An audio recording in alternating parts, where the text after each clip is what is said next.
અને હવે વાત કરવી છે મહારાષ્ટ્રની, જ્યાં વગર ચોમાસે જ મહારાષ્ટ્ર અત્યારે જળમગ્ન બની ગયું છે। મહારાષ્ટ્રના અનેક શહેરોમાં જળબંબાકાર જેવી હાલત છે। એ મુંબઈ હોય કે પુણે હોય, ધોધમાર વરસાદે આ વિસ્તારોને ગમરોળી નાખ્યા છે અને મહારાષ્ટ્રના લોકો પારાવાર મુશ્કેલીઓનો સામનો કરી રહ્યા છે।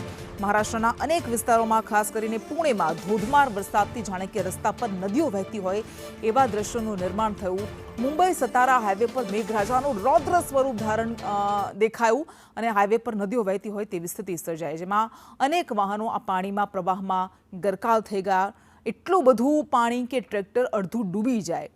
પુણેમાં છેલ્લા 2 દિવસથી ભારે વરસાદ વરસી રહ્યો છે, જેના કારણે અનેક સ્થાનિક નદીઓ બે કાંઠે વહી રહી છે। આસપાસની નદીઓ, ડેમના પાણી અહીંયા ફરી વળ્યા છે। તો અરબી સમુદ્રમાં જે સિસ્ટમ સક્રિય થઈ હતી અને આ સિસ્ટમની સૌથી વધારે અસર કર્ણાટક બાદ મહારાષ્ટ્રમાં જોવા મળી રહી છે। મહારાષ્ટ્રના પુણે સહિતના વિસ્તારોમાં ખૂબ ભારે વરસાદ વરસ્યો। છેલ્લા 2 દિવસથી ધમધોકાર વરસાદ અહીંયા વરસી રહ્યો છે અને પરિણામે હજુ તો ચોમાસું પહોંચે અને ચોમાસાના રંગ દેખાડે એ પહેલાં જ ઉનાળામાં જ આ વરસાદ અત્યારે મહારાષ્ટ્રના અલગ અલગ વિસ્તારોને ગમરોળી રહ્યો છે।